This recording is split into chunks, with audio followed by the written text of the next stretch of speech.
नमस्कार मंडळी, मी शीतल आणि तुम्ही पाहताय दिल्लीकर मराठी मिनी व्लॉगमध्ये तुम्हा सर्वांचं खूप खूप स्वागत आहे।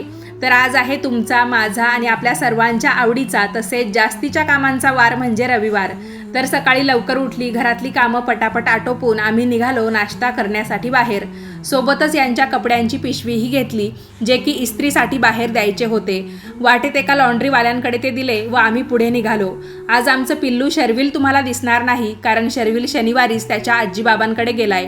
पप्पा खूप दिवसांचं म्हणत होते शर्विलला 2-4 दिवस का होईना न्यायचंय, परत त्याची शाळा सुरू होईल मग तो कसला मुक्कामी येतोय।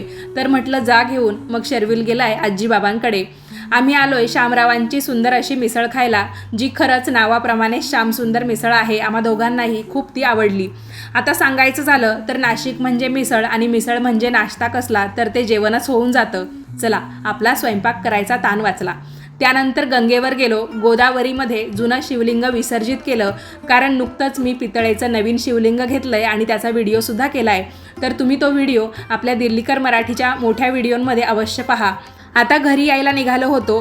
गंगेच्या पात्रात जरा जास्तच ऊन लागतं नाही? आज गंगेवर प्रचंड गर्दी दिसते, गाड्याच गाड्या। माहिती नाही का? कारण एरवी अमावस्या, एकादशी व सणावारांनाच गोदावरीवर असे दृश्य पाहायला मिळते आणि संध्याकाळची आरती तर अतिशय विलोभनीय असते। कुणी कुणी गोदा आरती पाहिली आहे कमेंट्स करून नक्की कळवा।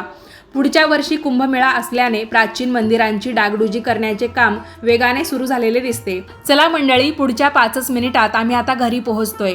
आपल्या दिल्लीकर मराठी या यूट्यूब वाहिनीवर मी वेगवेगळ्या प्रकारची धार्मिक आध्यात्मिक माहिती असणारे व्हिडिओ शेअर करत असते। त्यातून तुम्हाला व्रतवैकल्यांची तसेच सणावारांची देखील माहिती मिळून जाईल। आणि शॉर्ट्सद्वारे आता मी तुम्हाला छोटे छोटे व्लॉग देखील शेअर करत जाणार आहे।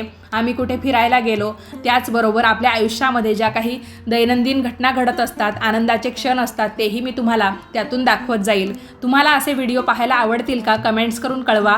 हा छोटासा व्लॉग कसा वाटला तेही सांगा आणि अशाच प्रकारचे व्हिडिओ पाहण्यासाठी आपल्या दिल्लीकर मराठी या यूट्यूब वाहिनीला सबस्क्राईबसुद्धा करा। व्हिडिओ पाहिल्याबद्दल तुम्हा सर्वांचे खूप खूप धन्यवाद।